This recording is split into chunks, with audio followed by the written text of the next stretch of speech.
Okay, ladies and gentlemen, today is September 23rd, the year 2002. I'm Dr. Dave Thompson. I'm the volunteer at the Palm Springs Air Museum in California, and I'm here in Evansville, Indiana, with the husband of my cousin Carolyn, and his name is Paul Pearce, Phil Pearce.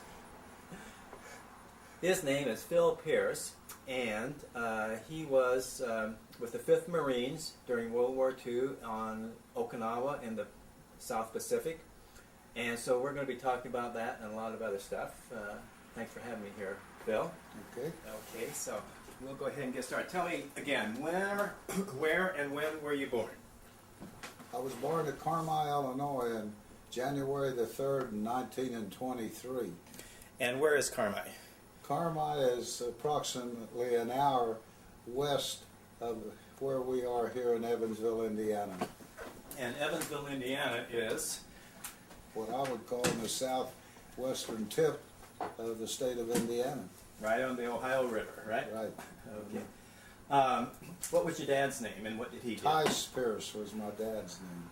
Uh-huh. And what did he do? He was an automobile salesman. Oh, in Carmi? In Carmi, had the Chevrolet dealership. Oh. When did he first have that, or start that dealership? Or was it in your family all that time, or what? Negative. I can't tell you exactly when he started, because I never did ask, but it was before I was born. No, okay. And looking back, where did your ancestors come from? My mother's family was Hannah, and they lived out in the country on the farm. And my grandfather Pearce was a judge in the county there at White County. Oh. And they owned a farm north of Carmi. I can't tell you where the Pearce family come from. There was approximately 5 different families of Pearces in Carmi, but none of them were kin to me. All the rest, and they were all, the family and their children all become lawyers, but I didn't. As far as that goes. Yeah. My Hannah family was had some English and some German in it, in the McMurtry side. But the Pearce family, I'm not up on. Yeah. Did you live right in Carmi? Yes, we lived in Carmi until my mother and dad divorced, and then we went back out on the farm where her parents were. Oh, I see. And what street did you live on in Carmi? Oh, heavens. I couldn't name that street. I couldn't even tell you the names of them in Carmi now, David. It's just, I can tell you where somebody lives and how to get there. Well, how old were you when you went back out to the farm? That's 5. Oh, we went back out to the country. So you basically grew up on the farm. Right. I was raised on the farm. And how big a farm was that? Right at 2,000 acres. Wow. And did they have cattle and stuff like that? They had cattle back then. They had cattle and they raised hogs. Did you have any brothers and sisters? Negative. And so you grew up kind of during the Depression, I assume. During the Depression? Yes, through the Depression. But I guess living on the farm, luckily you had enough to eat, probably. Oh, we had enough to eat. We had enough to eat, yeah. So, did the Depression, did that make much of an impact on you growing up, or? Yes, it did. I mean, you take a whole, what we call a wagon load of corn, you couldn't buy a pair of shoes at that time. Did you tell you? It was just that way. But of course we had eggs, we had chickens, and my mother's brother, both brothers, they both hunted all the time. And from dove season through, and squirrels and rabbits and quail and geese and ducks, well, we had food to eat, and we raised hogs, of course, and we would kill those in the winter time and cure them. So what were your chores around the farm? They didn't let me do too much when I was small. Mostly it was in the summertime when they were haying, because there was 13 houses on this farm where hard hands lived. And we had all mules. We had standard bred horses that they used with the cattle or with the buggy and that, but we used mules. And the barn where we kept the mules would hold 100 loads of wagon of hay in the summertime. So most of my job was guarding the gates to keep the animals that we had in as they had to move through to get to the barn with the hay until I was big enough to start raking it, and then after that they let me start hauling the hay. And then when we finally got a tractor, I drove the tractor part-time. That was fun. What kind of tractor? What was your first tractor? First tractor was a John Deere Model A, steel wheels. You spin it on. Our farm had 20 some odd types of soil on it. No one field bigger than 16 acres was without at least 2 types. We've got quite a bit of sand, and if you spin those steel wheels, you bury that tractor. So you had problems. Was it painted green? Yes. Yeah, I remember all the John Deere's. Yeah, it was I green. remember when I was growing up, John Deere's were green, Farmall's were red, Right. Alzheimer's was orange, Ford Right. was gray. You always had your favorite. That John Deere had the narrow Narrow front wheels. Narrow front wheels. Was that easy Roll to crop, they was called it it. easy to tip it over? Was it easy to turn that over? No, because it wouldn't go fast enough for one thing. And another thing is, especially, you know, if you're out on a road, a gravel road or a dirt road, those steel prongs on the, that was down, well, it was so rough riding, you didn't move it very fast. So what year was that you first got your tractor, do you think? That was in 34, I think, just right before we had the 36 draft. Okay. When we got to John Deere. We had the one John Deere. Yeah. Mm-hmm. So you, let's see, you would have been about 10, 11, 12 years old then when Right. you got that, yeah. And when did you first start going hunting? Doing what? Hunting? Oh, I started, my Uncle Bill, he loved to hunt, and he started me young. And he finally turned me loose. He turned me loose with a single barrel rifle 22 at 10 years old to go by myself if I wanted to around on the farm. And he turned me loose with a double barrel. I had a 410 to start with for 1 year, and then he got me a double barrel 20 gauge, and at 13 I could roam where I wanted to with a bird dog or this or that and hunt all by myself. They trusted me and let me go. You probably ate everything you killed. Sir? Probably ate everything you killed. Probably ate, you ate the game that you killed. Right. You know, because we did too, you know, but it wasn't like you just went out and killed things just to be killing them. You got to eat it. Yeah. That was food. They're putting food on the table. You never killed anything you wouldn't eat. Right. And that was it. And did you have dogs? Yes. Hunted with? My grandfather Hannah was he loved to chase fox hunt. Only to listen to the dogs run, not to catch it. And Uncle Bill developed the same trait. And we always had at least 15 foxhounds, Walker bred, in our yard, and at least 2 to 3 bird dogs all the time. Now those foxhounds, would they hunt rabbits too? They didn't want them to. Now they would if they would. If you left them alone and they were in the yard, and they decided they wanted to go out by themselves. Yes, they'd go out and maybe try to catch a rabbit to eat, but no, when you took them hunting, it was all fox. Fox, they were going It was for all foxes. fox. Oh, yeah. I never did figure out how at night when you're sitting around a fire and those dogs are a quarter of a mile away from you and there's a pack of 15 or 20 and a lot of people there, they tell you which one's in front. I never could figure that out. Oh, yeah. Just by I the always told them, I sound. said, I don't think you know which one's in front, but they had the biggest arguments you could hear. But did you ride horses when you went fox hunting? No, I enjoyed it in the mornings when it was cool and you'd go, because then you could see them. But at night, there's nothing but to listen to them run. Oh, so they actually would hunt at night too. Mm-hmm. We had beagles, you know, and of course Right. they went after rabbits, and that was as much fun hunting with those dogs to watch them track a rabbit, and and of course the rabbit would always run in a circle, probably Mhm. come back across his tracks, Come back and across, because you right. would know where to be pretty much when the rabbit came around, so you could get a shot at it. But it was fun to see the dogs work, Mm-hmm. and your bird dogs too. I guess you had what bird dogs were like pointers. We had setters and pointers both. What's the difference between a setter and a pointer? Well, a setter's long hair, and a pointer's short hair, and a pointer is a dog that's more hard-headed, A little if I high may strung, say high so, strung, than a right? setter Yeah. and that. But we didn't have any of the breed of the ones that they show and they trial with.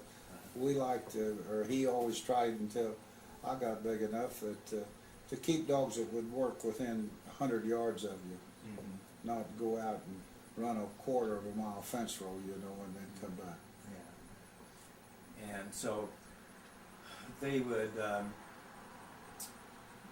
when they would somehow know where the bird was, they would stop and kind of They'd point. point. They'll point. And Yes, they they both would point. not move until you flushed the birds, and then they'd go, if you shot one, they'd go pick it up and bring it back to you. If yes, and like we at least hunted with two dogs if it was just he and I, because fence row one be on one side and one on the other. And if a dog on one side pointed and we spoke to the other one and they saw it, they would back it. They would come on a point right there and they wouldn't move until. Now if the birds got to running on them ahead of them, and they'd go around them, get on the other side of them, and they'd be between us, and that would stop the birds and they'd come on a point. And then sometimes at that time they'd flush on them, which we didn't like and they didn't either, but they would flush on them at times. But after you shot one, they kept a pretty good eye where they were falling to if they were close. Now if you just wounded one and it went off 100, 150 yards, well you kind of had to help, but you just tell them to fetch and they'd go get them, bring them to you. Did you train the dogs? I didn't as much as he did, no. But if I was out by myself, I made sure I did everything he did, yes. Mm-hmm. But they didn't allow me to have the pups or the youngs. It was the old dogs I had that had as much sense as I did to start with. Yeah. And where did you go to school? I graduated from high school at Carmi, Illinois, and I went to Millikan University at Decatur, Illinois, until I got called in the Marine Corps. And then I went to Miami University at Oxford, Ohio, for 2 semesters, and then after World War II, I come back to Millikan and graduated. Oh, okay. And what was your major? Where did you graduate? Industrial engineering. We'll get into that a little bit later. Now, what about grade school? Was there grade school in Carmine? In the country, I went to Big Prairie Grade School through the 8th grade, and then rode a bus to Carmine. So how far outside of Carmine were you living? Approximately 4 miles from the house to the high school. How many how big was the grade school that you went to? We had two rooms and 4 grades in each room, and then in high school, my graduating class had 88 in it. How about in your the 8th grade? How many? The 8th grade. Yeah. It was 11 of us. It's about like mine. Mm-hmm. Do you keep in contact, or have you kept in contact with any of the kids you went to grade school with? Yes, I've kept contact with some of them, and we've had our class reunion of the high school.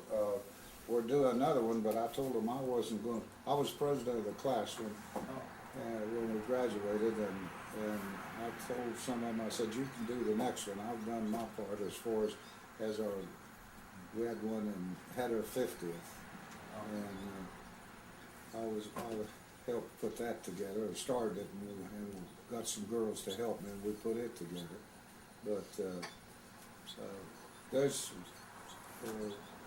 There's still, I don't remember for sure how many, but we've got, when we had our class reunion out of the 88, we had 41 at our class reunion, and we had 4, believe it or not, that lived within 10 miles of the school that didn't come. Well, that's pretty good. So you got at least half then, huh? Mm-hmm. Good. Did you play any sports in high school? Did what? Play sports in high school? Run track and played football. What position did you play? And And did you guys run single wing then? yes. Mm-hmm. Mm-hmm. So did they pass very much?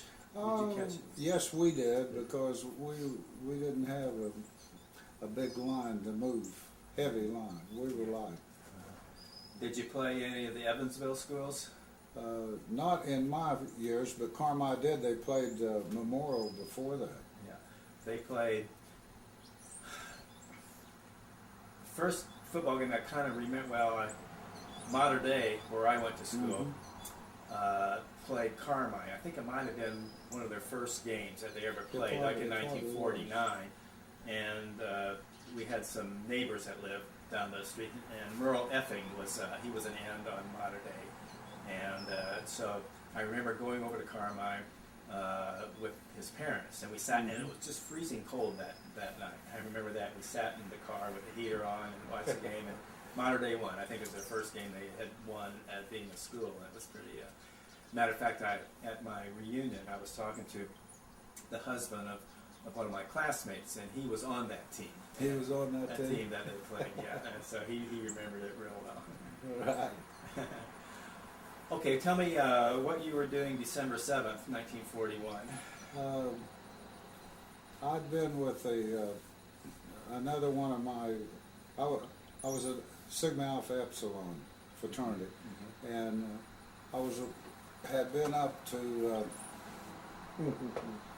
Lincoln, Illinois, where he was from. He had a car, and we'd gone up and spent the night at his hometown, and we were on our way back to Milliken when we heard that they had attacked in Pearl Harbor. What were you surprised by that? Did you Yes. see it coming, or You know, really, in our group, the way I remember it, we weren't talking about the World War all the time, and it really wasn't a serious thought among us, as far as I'm concerned. And yes, we were surprised. So what year did you graduate from high school? In 36. 36. So you were in what? No, wait a minute. I graduated from grade school in 36, and I graduated from high school in 40. Okay, so you were were you a freshman in college? Yeah. So what did you do then? I mean, Well, a bunch of us got together and we got to talking about we were going to join, and so there was 5 or 6 of us got in an automobile then later on that year and drove down to St. Louis at the Federal Building. Some of them went with Navy and some of us went Marine Corps. But prior to December 7th, you had no thoughts about joining the service. No. But it was just kind of that was just the thing to do. Right. once that happened. After they'd hit us, well, let's make sure it stays over there.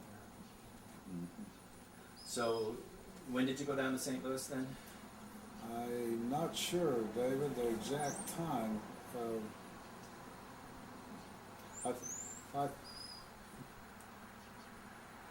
I think it was when we went back to school, which would have been our sophomore year, in the latter part of August, 1st September, when we went down and joined.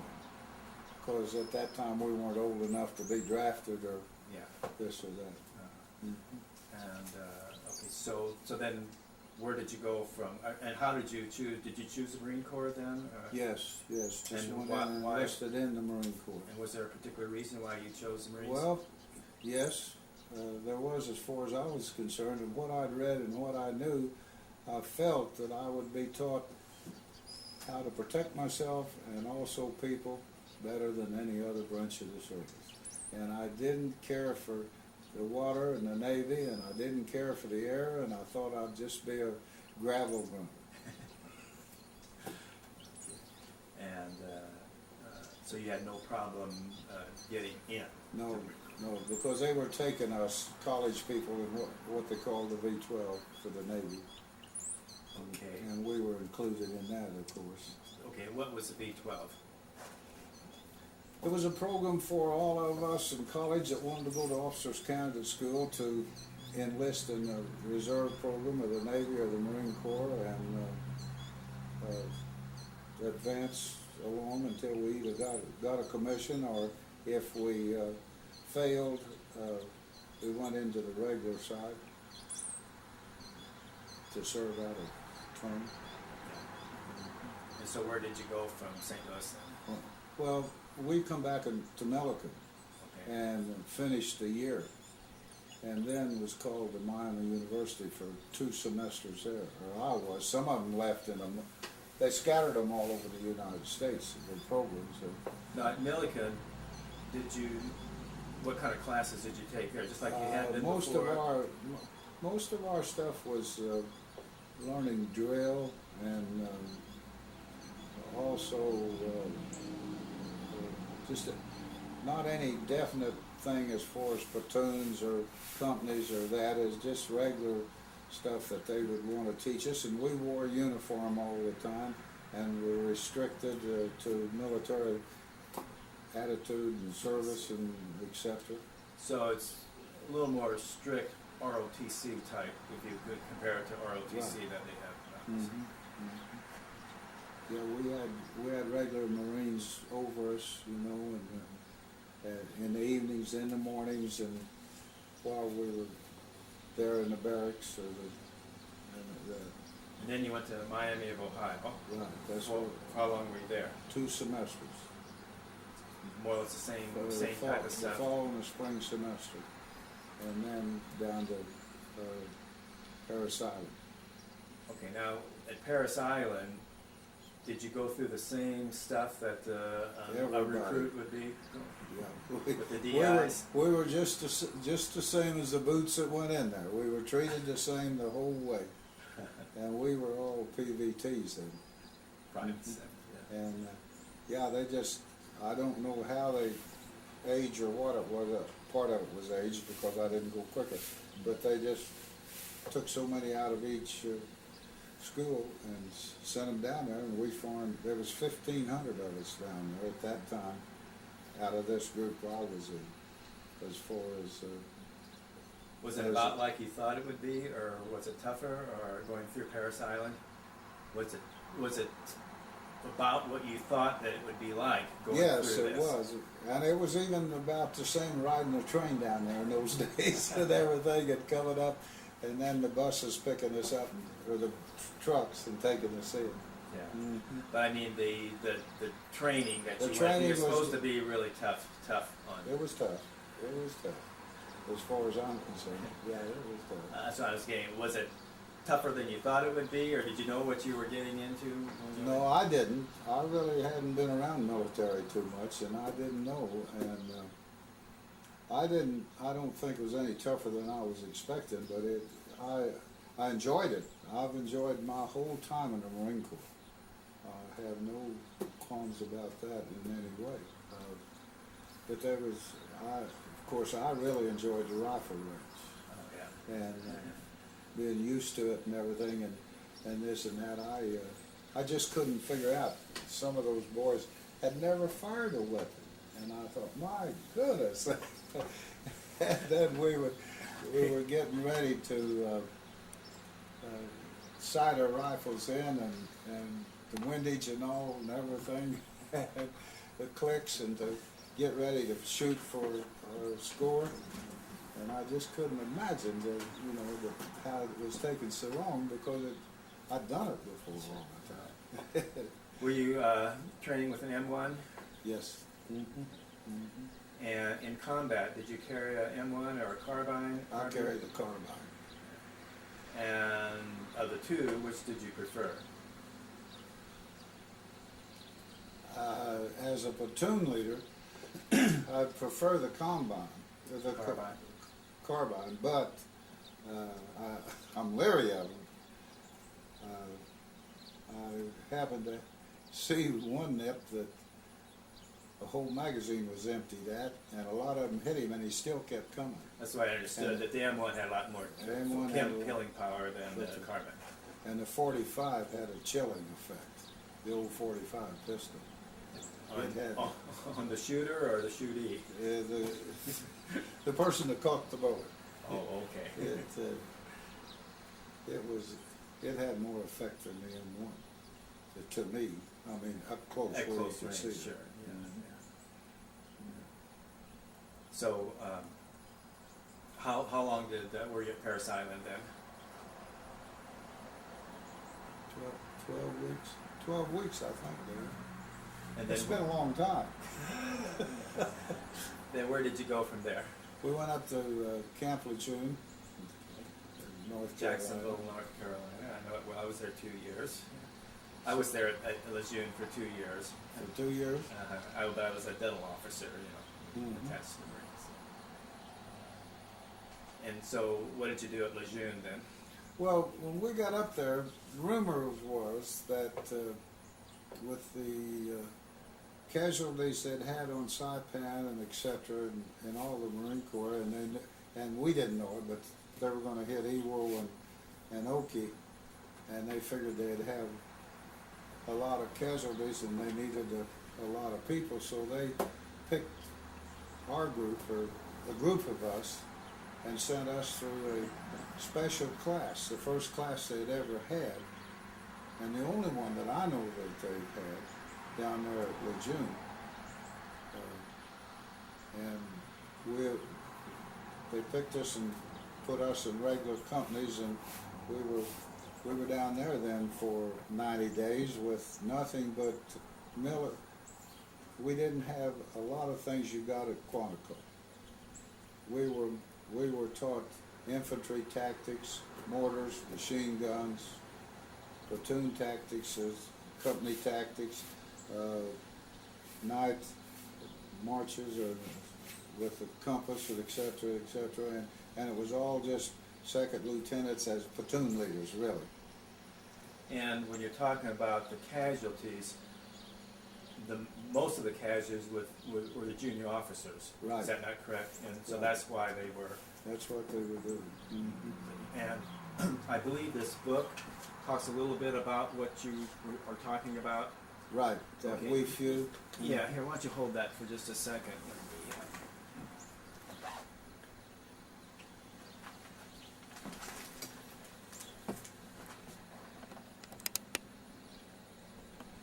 Yeah, tell me a little bit about that book there. Well, I was really surprised when Jim Dickerson called me and asked me if I had anything to say about our Marine Corps class that I was in, and said he was writing a book about it, and he wanted to interview me, and I would be one of the 10 out of our class to be in this book. So we talked back and forth, I don't know how many times through the couple of years. In fact, we had a class reunion and Jim was there at one time. And then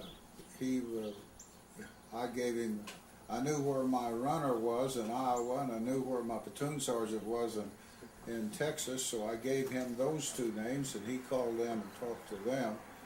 And then I didn't know the book was out, and the editor of our Carmi paper called me and said, Phil, I've got a book here, and he said, I don't think you know anything about it, but he said, they've sent me a book, and you're in it. And I said, what are you talking about? And he said, the Marine Corps. He said, we few. And I said, well, I didn't even know what the name was going to be, but I said, Jim Dickerson? And he said, yes. And I said, I knew he was going to write the book. So then when I finished talking to him, I picked up the phone and called Jim to find out where the book was so I could get some of it. And from there, I've read it once. I'm going to read it again. I threatened to a while back, and I didn't do it, but I want to. you know, the first time through it, you're kind of going fast and you're looking for this and looking for that. But we, in the time that we were in the companies and then in the platoons during this 90 days, we were so busy that we really didn't know people out of our own alphabet that made up that platoon. 72 people, I think it was. We didn't have time. It kept us going. And so it really, you knew those, but now that we've had the reunions, well, we get to meet each other. Of course, I really can't say for sure how many of us left. There was 100 and some at the last reunion I was at, but I haven't been to a reunion. They had one on Hawaii, and we didn't go. And then they had one set up for last year down at New Orleans on the paddle boat, and this 9/11 deal, and also something about the paddle boats. They called it off. So they're talking about trying to have one in March of this coming year with the paddle boats, but that's just started talking, isn't it? And the book starts out at Lejeune when you guys, is that kind of how it's, where it begins, more or less? It starts out with you before you're in college, really. Oh, okay. Yeah, and works through your time and what you did, and after you got out, if you stayed in, and so it goes through the combat stuff. Goes through the combat, and a wonderful book. Phil has given me that book, and I'm going to read it, and we'll probably put it in our library at the Air Museum. So we'll share it with a lot of folks. Okay, so you're Lejeune for 90 days, huh? 90-day wonders, is that what they call it? That's what they called us. That's what they called us. Did you feel like a 90-day wonder when you got out of there? Well, since you were there, out at the rifle range at the auditorium, that's where we got our bars. Oh, okay. That's where we were. Oh, yeah, right, out at Lejeune. Mm-hmm. Yeah, at the rifle range. They had the 2nd Marines were, when I was there, the 2nd Marines were at Lejeune. Well, that's the base for the 2nd. 1st Divvy's the West Coast. Okay, Pendleton. Mm-hmm. Mostly. When they got to 2 divisions, yes. Okay, did you, did you get a little leave time? Did you get to come back home after that, to Carmi at all? I never come home until, after that, right. We got 10 days off. Okay. We got 10 days off after we got our commission. We got 10 days to go home. And where were your next orders to then? Back to report back down there, and then we were there for a while until we were put into a draft to go overseas. It was formed here on the East Coast, and then by train to the West Coast, and then on out on board ship. And did you know where you would be going? Did we know? We knew enough to know we were going to. My group knew enough we were going to the 1st Division, yes, but we didn't have any idea what part of the 1st Division. And where was the 1st Division at that time? It was at Palulu and Dominica, which is in the Marianas, near Guadalcanal, and down there where the Marine Corps had been before. And so, did you go on a troop ship out of the West Coast? Yeah, there's 5,000 of us. Yeah. Do you remember the ship that you were on? No, I don't. And was it out of San Diego? Right. But I can't tell you the ship. We went into to Hawaii and docked, but they wouldn't let anybody off. We were there for a couple of days. And you're 2nd lieutenant? At that time, yes. Mm-hmm. And you are a platoon leader? Yes, and looking after a draft situation, yes. What does that mean? This was like the 27th draft. It was a whole group of people put together to go to one, like the 1st Division, and then they would take them and send them into the different regiments. Would they break them up, or would they keep them together? No, they broke them up. Oh, I see. They broke them up. both their officers and the enlisted personnel. But there was so many of us with each one a company or a battalion, and we were looking after the enlisted personnel and responsible for them to do that. So ultimately, when did you get your platoon or your? Well, we landed the first day of April on Easter, and we landed right after the first division had landed. They'd secured the first part of the island. Okay, you're talking about Okinawa now. Yes. Okay, well, let's back up a little bit then. You're at in the Marianas. Yeah, we were. And that's a staging area, more or less. For Yeah, we were in what you might call a staging area, and we were still with our group of personnel to go filter into the area. Okay. And from there, then we went aboard ship, and everybody went to Ulythia. Okay. And then they. That's, let's see, is that where is that?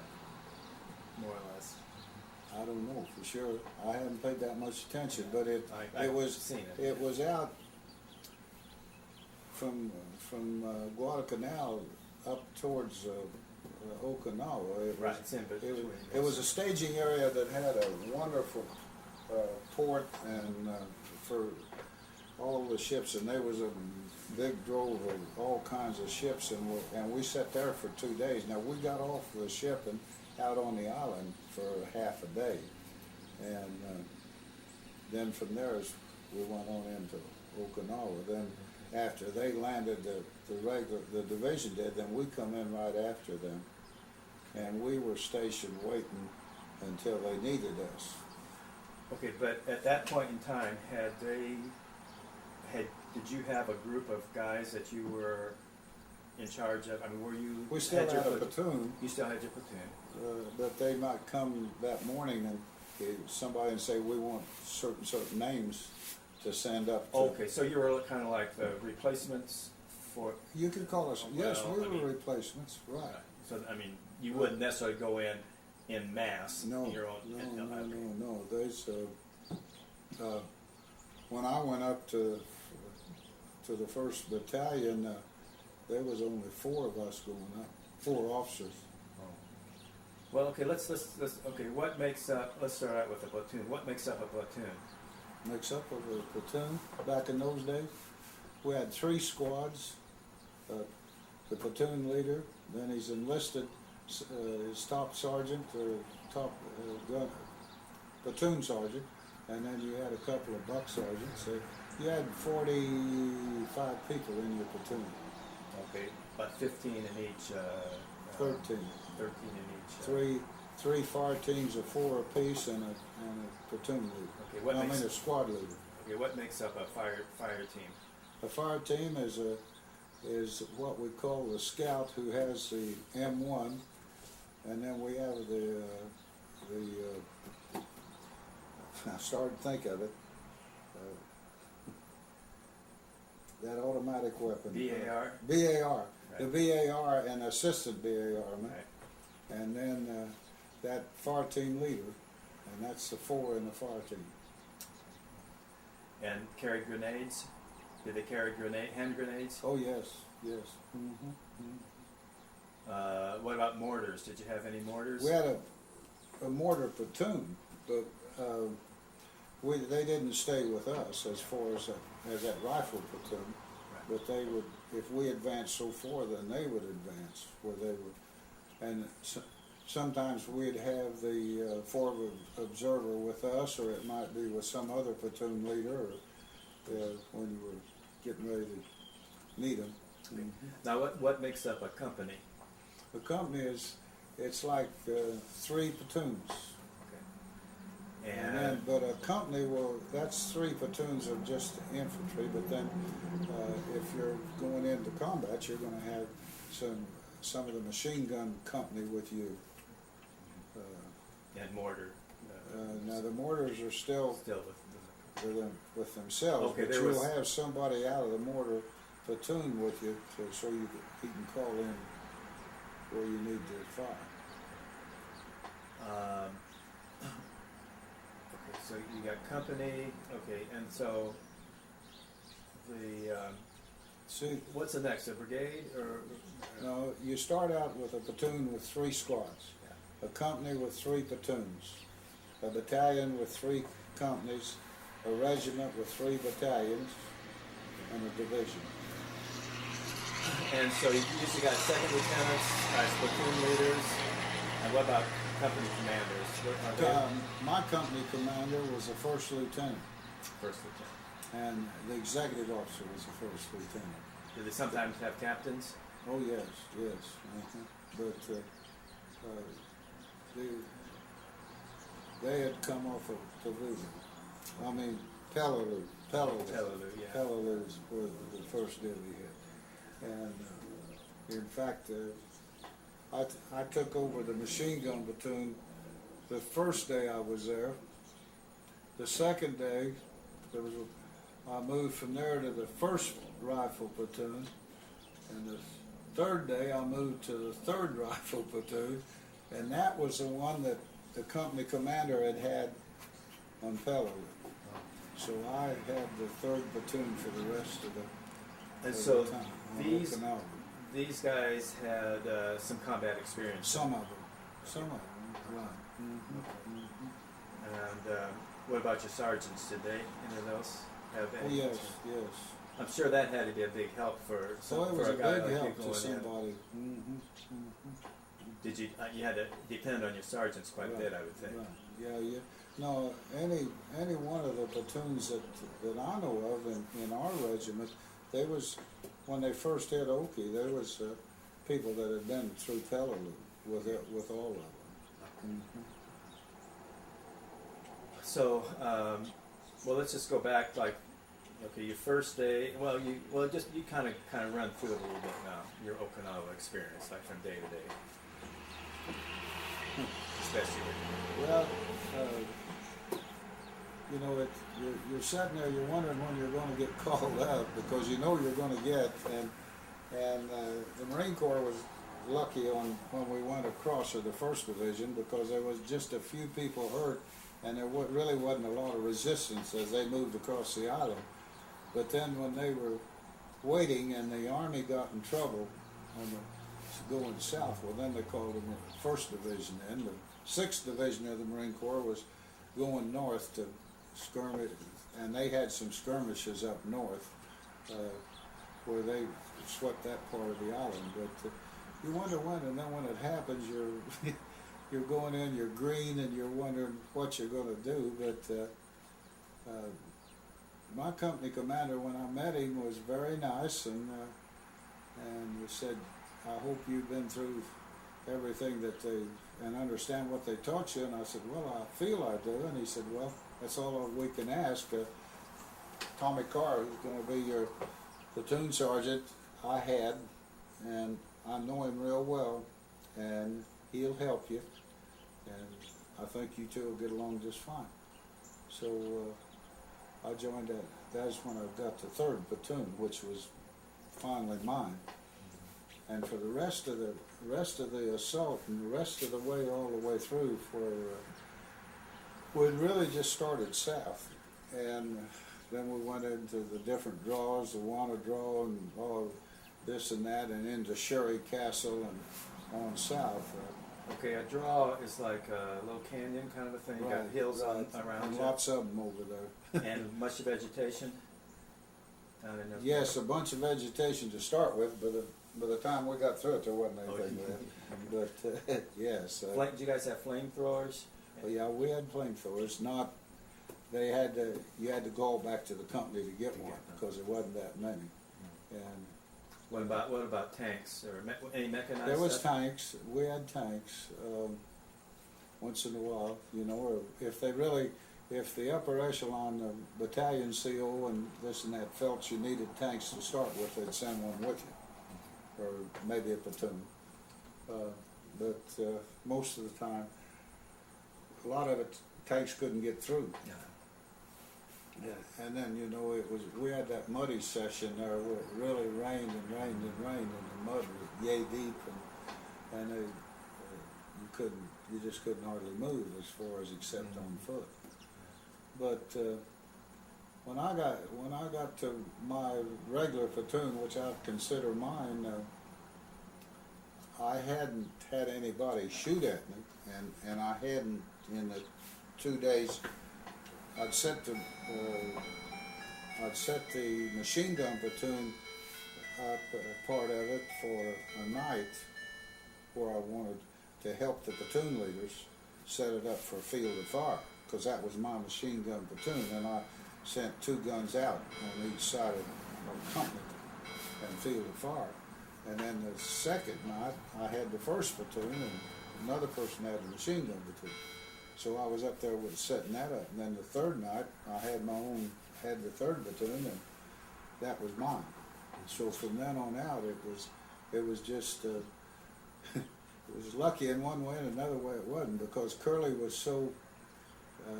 The second platoon leader was a fellow by the name of Duncan, and he was a detective out of Las Vegas.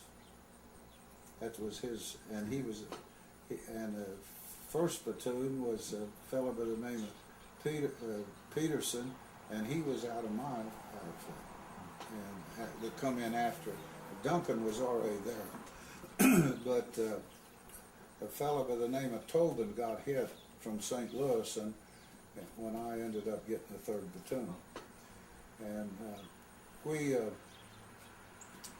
Curly knew that platoon, and he thought so much of it that he trusted it. Now, who's Curly? That was our company Your company commander.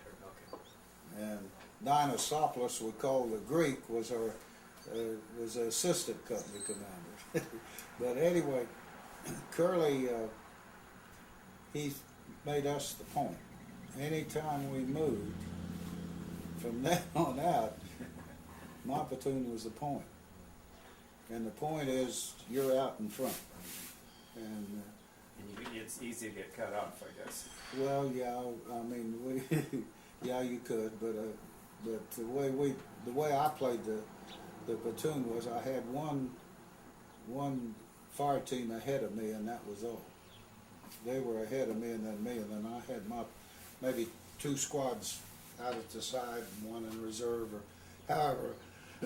We looked at the area and figured out how we'd try to take it, and then maybe there's another company on my left, or another platoon, and then another company, and this and that. But that's the way we moved through going south. Tactics.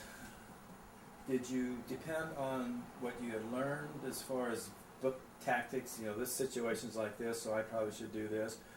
Or did you just kind of instinctively kind of know what to do, or maybe your sergeant, or get some input about how to do this?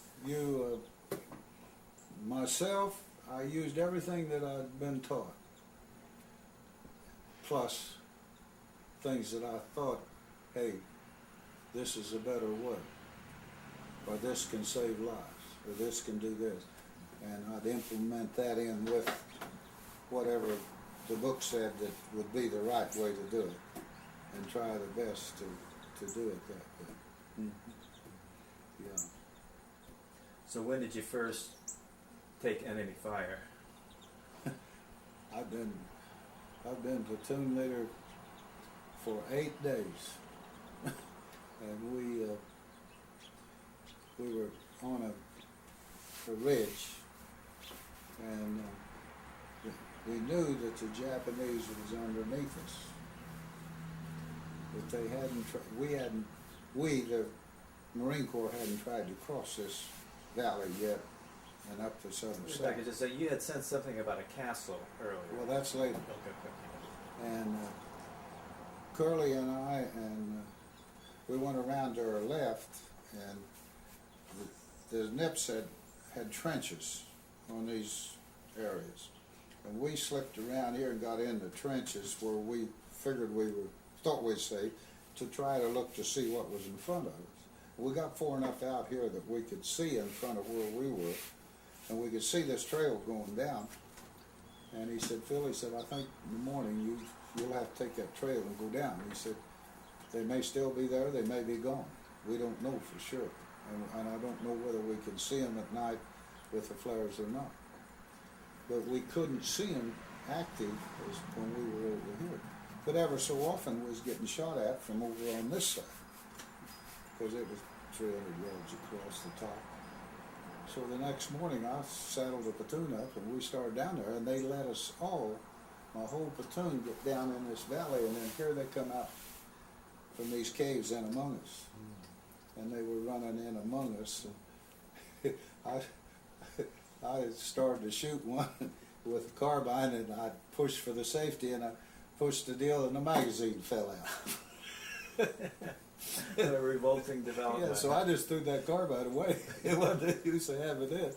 But it wasn't funny at the time, but it is now. But I got 12 boys hurt, but I didn't get one killed, and I got them all out.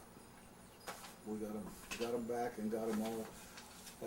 They had to give us smoke, and I didn't have, my runner had the little radio we had in his hand. They shot the radio out of his hand. So I sent one runner up, and I didn't get any results. So then I sent Garsky, my top runner. I said, get up that hill and tell them that we got to have smoke, and we got to have some stretcher bearers, but we can get everybody out, because the Japanese were as scared as we were, and they were running and trying to get on away, and well, that smoke let them get on, you know, and it kept them hid from other people too. So we finally thought we had everybody out, and I told Garsky, I said, if you want to go, you can go, but I said, I'd like for you to stay with me, because we're going to search this thing once more. We can't leave anybody down here hurt, because they'll be back underneath us before the night's over. So we searched it. We couldn't find anybody, so we got back up there. Everybody was out. And so were there some hand-to-hand combat going on with knives and things like that? Not so much knives as just shooting close. Just shooting close. Just close. And an M1, does an M1, does that work very well You in just close shoot it quarters? from your Just hip, from the as you hip call kind of it, thing, or this or that. Yeah. But then we got. And you used your 45? Did you use your 45 then? I didn't carry a 45. This goes back to the Charlie Berger gang. You remember You've heard of Charlie Berger, the gangster in Southern Illinois. Shelton's and the Bergers. Oh yeah, Shelton. Okay. I heard that. Yeah. Okay. Well, I'm getting off the Marine Corps for a minute, but my grandfather's brother hung Berger. Oh really? He was a hangman, and he had Berger's pistol. Oh, he actually hung him. Huh? Well, I mean, he didn't put him in jail or something. If this is going to be where people are going to hear it, I don't want it to get wrong. Uncle Phil did not pull the trap door. He saw a person hung that strangled to death. So for some unknown reason, he started studying it, and they asked him to help with one. And you take a sack, you take the person, how much he weighs, and check your rope, you check the length that they're going to fall, whether, their height and this and that and everything. And then another fellow that lived there made the steel trap door, and there was an X on it. This person would stand there, and Uncle Phil had hamstring straps, and he was handcuffed and standing like this. Well, he put them around here and around his body to hold him this way, and two to hold his knees. And then grandmother Hannah, she made a white scarf like to put over your head, or a black one, and he got to pick which one he wanted, and that was put over. Then Uncle Phil would take that rope, and he'd put it under his neck and pull it this left ear, and when he pulled it tight, he'd nod his head, and this guy pulled the trap door. And you don't know, he bought a new rope about every 4 hangings, and we'd soap that rope from day to day. Soap it and powder it, soap it and powder it. It was slick as a gut, so it'd really slide. He hung 82 people. He's alive. So I'm out of that hanging back to the Marine Corps. Okay. And But I had his, pistol. I had his revolver. Oh, you 'cause- did? Yeah, 38, and I Uh-huh. carried it. I still got it. Oh, is that right? It was the one that Berger supposedly shot the policeman with, Oh, yes. that got him hung. Yeah. Huh. Yeah. And, but So you I, carried that in combat. You carried that in combat with yeah, you. I carried that. I really felt that revolver would work in mud better than that 45 now, and I was just that way. Everybody else carried 45s, but I carried the 38. And did you use that 38 in that firefight you're talking about there? Not then, I didn't have time. I was too worried about getting there with everybody. But yeah, I used it at night. They'd try to infiltrate and come by where we were. And in caves. Yeah. Yeah. Right. Mm. And that it was a six shot revolver. Yeah. 6-inch barrel. For just a regular 38. Yeah. So you got him out and got your wounded out. That Got first- everybody back up on top of the hill and everything. And then Curly said, well, we better string some concertina. And I said, okay. That's like barbed wire. Right. And because he said they'll be back, and they may, since they know we're here and everything, they may try to come up over that hill. And he said also we better throw some satchel charges. I said, okay. And that's like a little dynamite. Those little, they were satchel charges, wide and tall, and you'd set them, and then they'd really, I mean, they had a lot of dynamite, or that plastic like we use in them, and they'd blow the hell out of the thing. But we were taking them, another... Would it have grape shot or stuff like that, like a hand No, grenade? no, no, this is just a concussion. Okay. This is just concussion. And I was here, and I had Pappy over here. He was old enough to be my dad. And he was a private. I had him over there, and then I had a couple of corporals with me and a couple over here that was helping give them to them. And we'd set them and get them where they'd go, and then we'd get up to where over the bank, and we'd just take them like this and throw them underneath us back in the hole. And then it'd raise you off the ground. Oh, That's where I got this air problem. And we did that, and then we strung the concertina, but we never had any nips to come up there that night. And by the way, nips comes from Nippon, which is another word for Japan, I think, right, and that's why they're called nips. Yeah. But believe it or not, the next day we just walked down through there and walked out.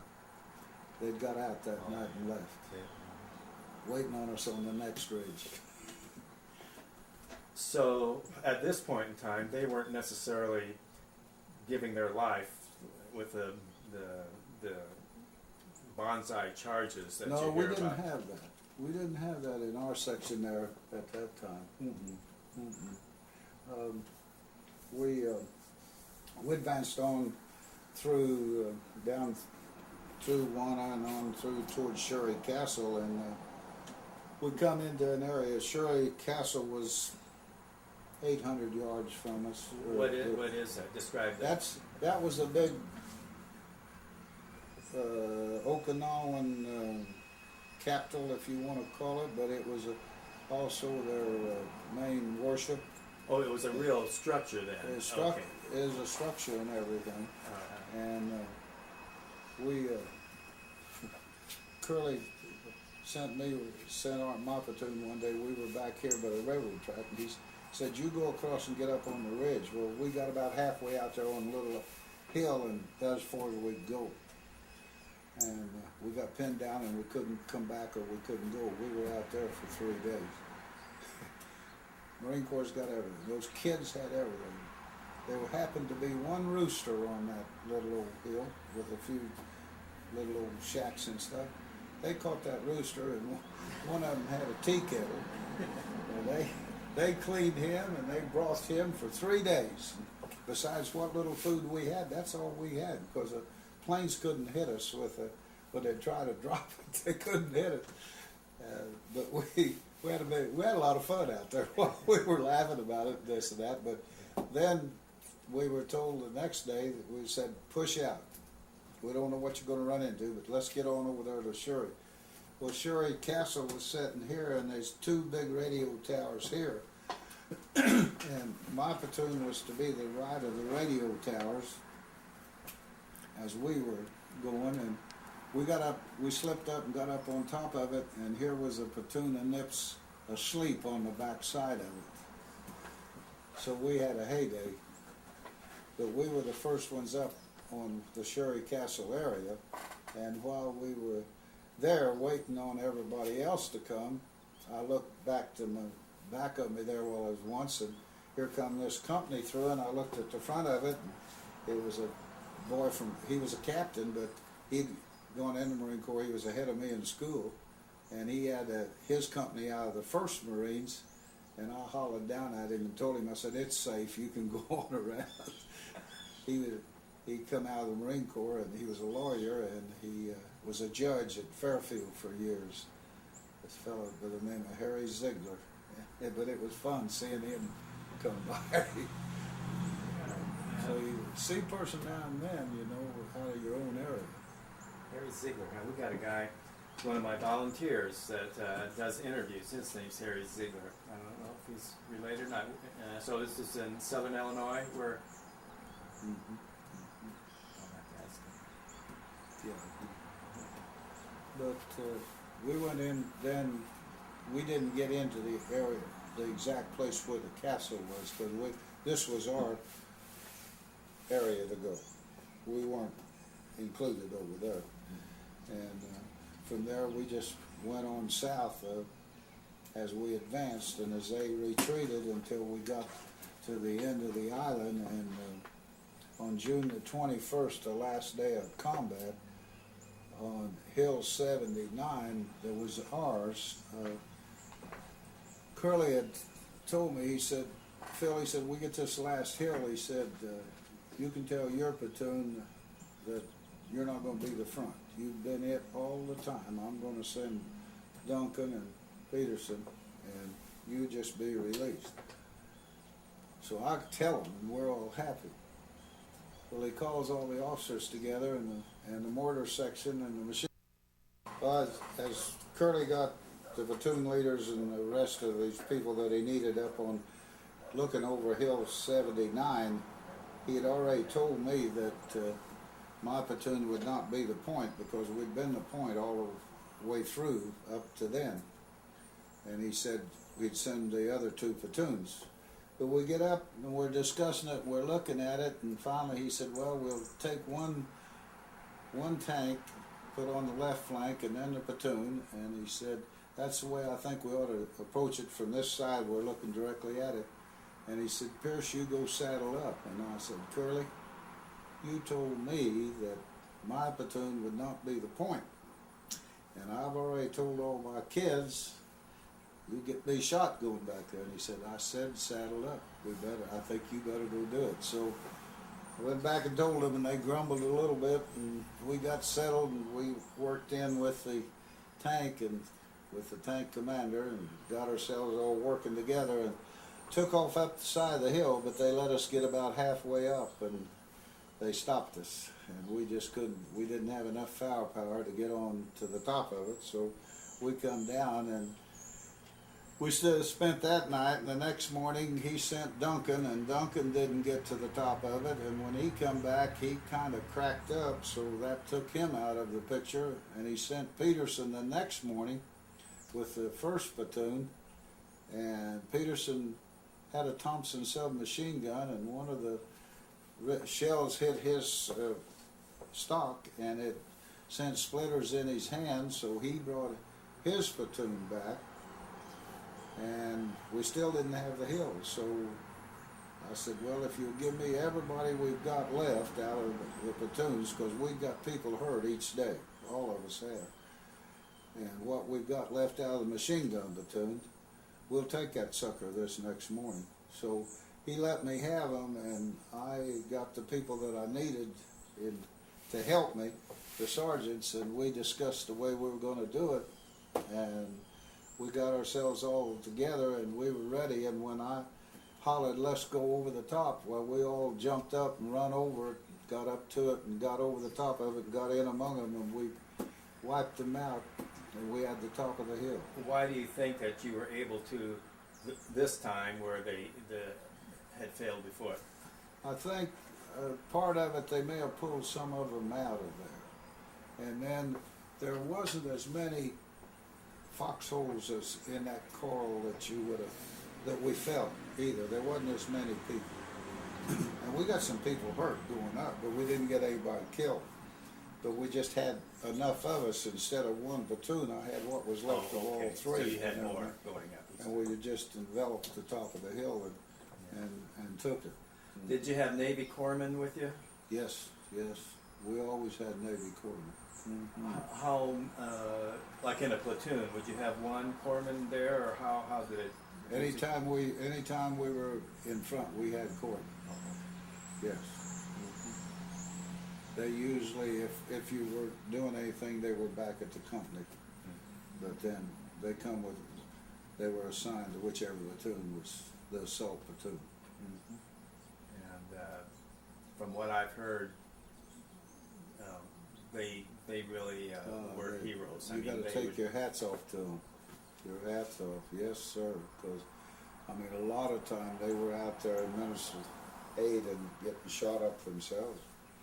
Because there wasn't anything to keep them from getting shot, you know. But yet they went and did it. And it's the same way with the stretcher bearers. A lot of times, you know. Now, are stretcher bearers, that's their job, or is it just a guy just has to be there and grab or what? In our outfit, it was the cooks and stuff in the battalion cooks and this and that, and then if we didn't have enough, it was some of the platoon. Yes. You got somebody back and you had to send them on back. You wanted to get them there, so you'd send them.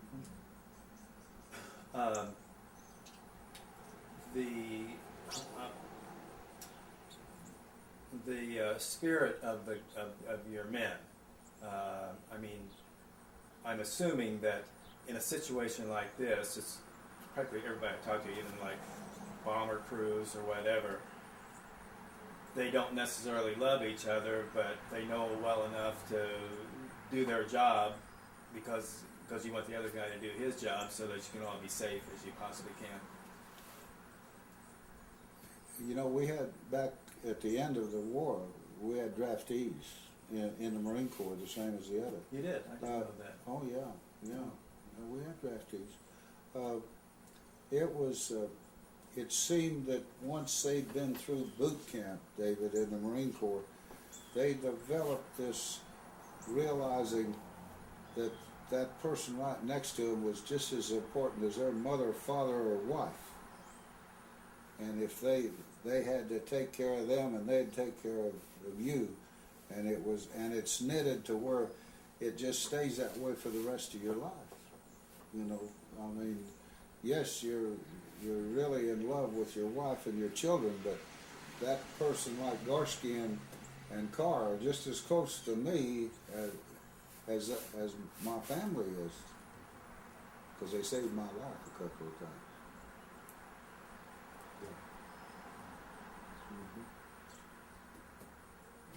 On top of that hill, when I was hollering at ball and I was this and that and trying to get everybody and make everybody move and not stay in this and that. This was, you had mentioned another platoon leader thought he was hit pretty No, bad. that was one of my privates. Oh, one of your That was privates. Ball that was out of the platoon that had it. What happened to him now? And well, when he was a hollering, I'm hitting this and that, and everybody come, and I was saying, hey, leave him alone. He's not. I'll get over there. He's not hurt that bad. If he can holler, I can get to him.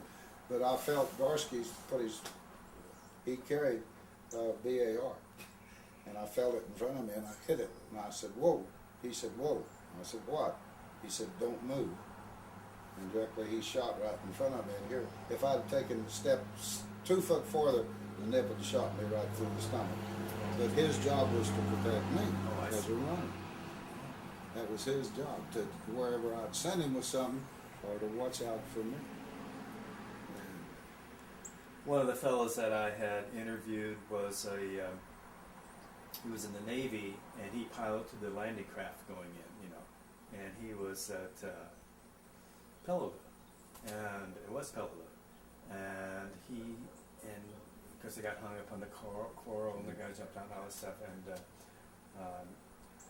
but he said, you know, once he had quite a time, but anyway, he got back and said then, once they secured, then it was, you know, you take some guys in or supplies in, you take the wounded back. And he said, if they're yelling and screaming, you knew they weren't hurt all that bad. He said the ones that were quiet, because they were in shock, you know, they were the ones that were really, really hit bad. Mm-hmm.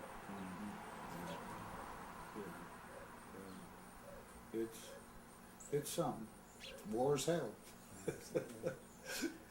So then you, I think you said you went to China after. Well, when did they mop? When did they? How much later after you took the hill did you wrap it up? They declared, you know, they declared the island secured on June the 21st. But as I mentioned, we mopped up as we moved back north because a little bit of we bypassed maybe a platoon someplace or a squad or something.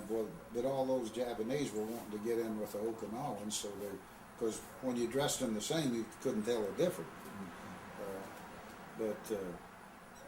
Were they in caves and stuff when you were mopping up? Were most of them down in caves? In villages, in caves, or maybe just isolated, no telling, you know, as you were walking back.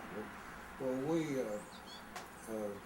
any of them surrendered to you, or did you have to kill some of them would, some of them would, and most of them would surrender. But once in a while, some of them shoot at you, and then you had. But we then moved back to North End, and then we started building our camp to train for the landing in Japan. And then it's when, of course, the atomic bombs. Well, then we left there. I think it was the 13th of September when that typhoon hit Buckner Bay and tore up all the ships and everything. Well, we were already out in the sea going to China, and it hit us. And why were you going to China? We're going up there to repatriate the Japanese back to Japan and stop Russia from, you want that? But, keep Russia from moving in more, you know, and everything, and taking over. And because the Chinese would have killed all the Japanese, or they'd have still been fighting if we hadn't got there. Because the Japanese still had, there was a lot of Japanese in China, millions of them, and they could send them down by train and send them down by boat from up towards Tensei and Peking down to Taku, and we put them aboard. They had 4 Japanese vessels, and we'd put them aboard them and send them up to back to Japan. And it was our responsibility to even protect them, believe it or not. And we got in there. I can't remember, in October sometime, and I left there in March of '46. But while you were there, there was an inspection that you. Oh, we were regular. My company was in Taku Province, and we had, if you want to call it MP duty, but we put the mortar platoon and machine gun together, so we called them 4 platoons, and every 4th day, the platoon leader was officer of the day, and then your 3 squads were. And what? We pulled MP duty and security and the whole thing. Were you still a second lieutenant then? Mm-hmm.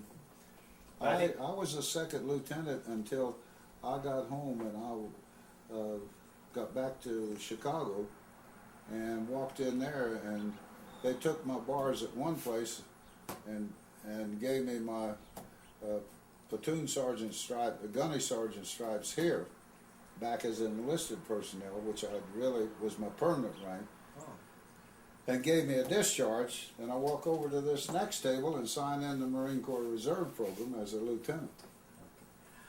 But back in China, you were mentioning, I think, that your CEO told you to really be squared away the next day. Your what? Your CO told you to really be squared away for the next Yeah, day. that was up at Peeping Yeah, when the and- adjutant told me that. Okay, well, tell me about that. Well, that was unexpected to me, and I don't know if I couldn't find anybody that claimed they knew anything about it. But it was. He told me that I knew we were a parade because the word was out in the whole regiment and each battalion, each company. But he said, "You be sure that you're dressed right." And I said, "Why?" And he said, "Well, General Jones is going to give you the Navy Cross tomorrow." I said, "Oh?" I said, "What for?" I said, "I don't understand what you're talking about." And then he told me what it was for. And what was it for then? What was it for? It was for this back when I saved the 12 or got the 12 out and didn't lose any and didn't get anybody killed and taking over and watching over the people. And First real engagement where you were out there and the Japanese got in amongst you guys and you called in the smoke and all that Right. stuff. And you had mentioned that you had gotten a slight wound. Tell me about that again. Well, I was just I was sitting there alongside the railroad track, and all of a sudden I felt a sting, and I looked down my leg, and here was a spent bullet, and I just reached in and pulled it out, and then took a Band-Aid and put over it and went on because I wasn't going to go back and not bragging, but Doc Herons, who's up in Illinois, and I talked to him once a year at least, or maybe twice. He had asked him, the people that was coming in from Baker Company, he said, "Who's this Pearce?" Said, "We've never seen him. We see everybody else, but we've never seen him. What's he look like?" But you said that in retrospect, maybe you should have, because you'd have got to come home a little bit sooner. Yeah, because you got some more points. if I'd have known that it was going to give me 5 points for a Purple Heart, I'd have walked back there and said, "Hey, here it is." Oh, wow. But I didn't know it. Yeah. So you got back to the States and you stayed in the reserves. And then did you go back to school then? I went back to school and finished at Millikan and stayed in. Wasn't it? What I would do, I'd put in for 15 days active duty in the summertime. There wasn't a unit. Evansville's unit, I was too senior to get in as a captain, and I couldn't get in the unit. So I stayed just in the reserve program, and I'd go to Lejeune or Paris Island or someplace 15 days through the summer and get my 48 points I needed. And then after the Korean deal, a light colonel by the name of Collins here, he and a warrant officer by the name of Walker and a major who was my brother-in-law, and I was still a captain at that time.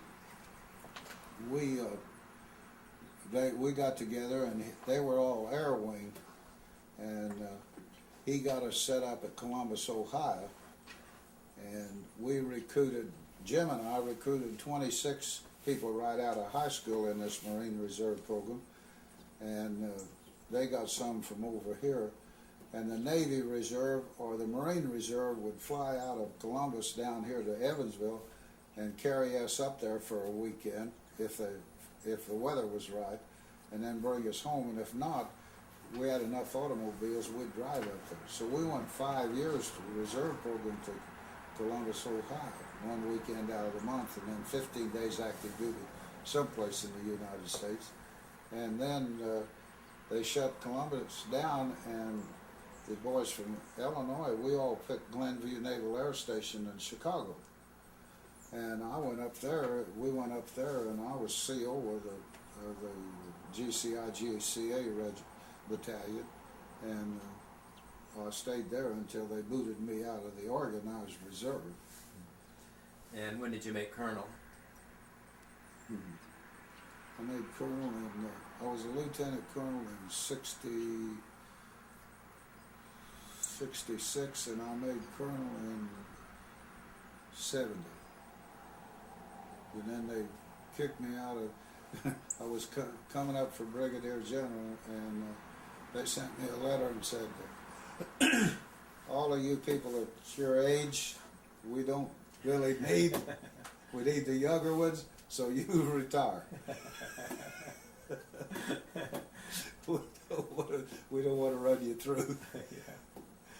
So, when did you graduate from college? I graduated in '47. Okay, and that you with what degree? You had a what was your degree? Engineering. Okay. Engineering degree. And so, what did you do after you graduated then? Come back to the farm. Didn't use that degree too much. I got a degree, and it's helped me at farming, believe it or not, in the mechanical side. Oh well, yeah, I guess it did. In that part, but I never earned any money as far as working for somebody. So you came back to the farm that you grew up on, your mom's farm. Well, I'm sorry, I didn't come back to start with. When I come back, the Standard Oil bulk plant was open, and I bought it and started running it, and also the Massey Harris Farm Machinery dealership. So I bought both of those, and I run those until I got called back in the Korean deal. And both companies made me sell them. They wouldn't let me, while I was gone, have somebody to run them. So I sold them. So then when I come back out of the Korean deal, I went to the farm. Where'd you get the money to buy those Borrowed it at businesses? the bank. Oh, But my family back in me. yeah. So then, when you came back, after you went to the farm that you grew up on. You went to the farm, your mother's farm that you've grown up on. And is that the farm that you have to this today? My where Carol and I live, that ground right there was 18 and 8 when they landed on it. Was what? Is an 18 and 8 when the Oh, family. it was 1808. Is that right? And Illinois wasn't a state until 18 and 18. That's right. Yeah. Do you know where they came from before they came, and where they came from to get there? All I know is they came from Virginia across into Kentucky, and I really wasn't and haven't been somebody that really checked on past. I always worried about ahead, but not what had already happened, David. Yeah. And so, that was like 2,000 acres. Do you still have all that acreage? Yeah, that uncle of mine that I was telling you about, he and grandfather, he didn't get married until he was someplace around 60 years old. And he had a premarital deal with his wife, and when he died, she got 550 of that. And then we've had the rest of it. And you've not acquired any more land. When did you first get married, or? I got married in 49. And what was your first wife? What was her name? Julia Detroit. And was she from Carmi? No, she was up closer. She was what we would call from Mill Shoals, which is a smaller town than Carmi in the county. And did you have children? We had two that one little girl that lived one day and one that lived 11, and then we have a daughter that's she is now Norton's head of the Department of Interior. Oh, really? Well, Drew is the next person under Norton. No kidding. And what is her name? Her name, she still goes by Drew Pearce, but she's married to Mike Williams. Okay. And they moved from Alaska to Maryland. Drew was she graduated from Indiana. She married when she still had a year of school, and her husband graduated from Illinois, and they went to Columbus, Indiana, where he was working for the Department of Electricity, like we call Wabash Valley. I don't know what you call it here in Indiana. I think Southern Indiana Gas and Electric or something like that. So Drew graduated. She went to Indiana and graduated, and then he was sent down to Jeffersonville, and she taught school down there. And he was working for the electrical utilities. And they decided to split the sheets, so she goes to Louisville and goes to work for the zoo and has what they call the summer winter scene for the children, had a TV program, and even come home and got baby pigs and took back. And they had a tractor trailer, and they would take small animals and this and that where the kids could see them on weekends and everything. And the fellow she was dating was a city engineer, and the mayor there couldn't succeed himself. And the guy that got elected said there wouldn't be anybody under 45 head of any of his departments. So Dan found out that Fairbanks needed a city engineer, and he and Drew, before they were married, went up there, and they were there when that pipeline blew up, and he got accepted. So they got married and went up there, and after a couple of years, they didn't get along, so they got a divorce, and she moved to Anchorage and went to work for a bank, and then she worked there, and then she went to Kotzebue and run a bank for him for a year and a half, and come back to Anchorage, and come home and said, I'm going to Harvard for a year. She went to Harvard for a year and got out in June, went back there, and you can run in Anchorage in Alaska in August as a primary, before the November election. So she ran and got elected for state representative in the party, in the Republican Party. Then she got elected there in November, and then she was state rep for her area for 3 deals, and then she's been senator for 4. And she really enjoyed that. She likes Alaska, and she's come in there because over 51% of the Department of Interior is in Alaska, what they're over. So Drew spends at least 1 week out of the month there, and over checking on it and doing whatever she's supposed to do. So they sold her house and bought a condo, because Mike, her husband, he's retired. He was British Petroleum, and he's a Briton. And he's a divorcee. He's got 3 boys, but they're all out of school except the last one's practically out of college. And they decided they would adopt a child, and they adopted a little Russian girl. It was 2,500 miles from Anchorage to back out in Siberia where this orphanage was. And the ladies from there would come to Alaska talking about the orphanage and trying to get people to adopt. But when Drew and Mike was going to get this little girl, they had to leave Anchorage and come through here and go all the way to New York and into Moscow and out.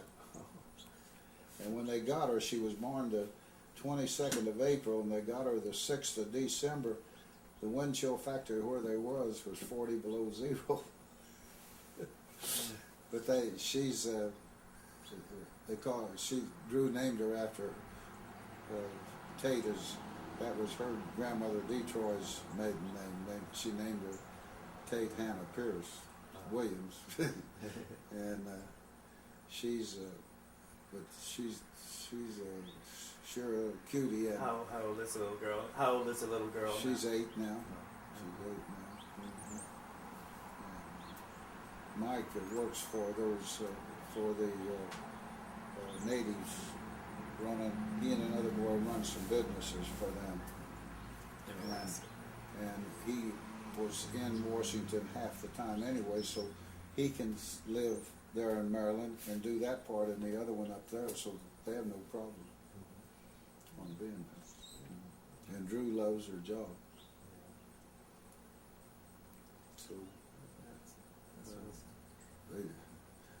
when you walk out of their house, and that peninsula comes down on the east side of Tony, you can stand on her front porch and see Washington's home. Oh, yeah. Looking across. Yeah. And she's enjoying what she does now. What? She likes being with Norman. Her ambition is to be a senator from Alaska, Fed. And we'll keep our eye out for her. Yeah. She, well, this can't go on this.